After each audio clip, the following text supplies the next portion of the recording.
We'll guide you through how to edit videos with CapCut editing. If you find this helpful, consider subscribing and liking the video. First, open your web browser and go to the CapCut website.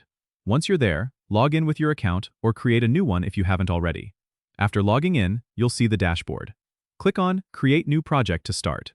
You'll be prompted to upload your video clips. Simply drag and drop the files from your computer into the upload area.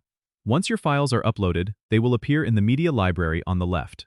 Drag the clips onto the timeline at the bottom of the screen. You can adjust the length of each clip by clicking and dragging the edges.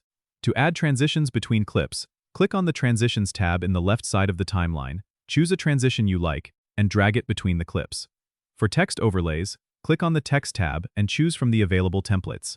Drag the text template onto the timeline where you want it to appear. You can customize the text by clicking on it and using the editing options that appear on the right. To add music or sound effects, click on the Audio tab and either upload your own audio files or choose from CapCut's library. Drag the audio to the timeline and place it where you want it to start. You can adjust the volume by selecting the audio clip and using the volume slider. Once you're happy with your edits, click on the Export button at the top right of the screen. Choose your resolution and format, then click Export again to save your video. Don't forget to subscribe and comment if this helped you out.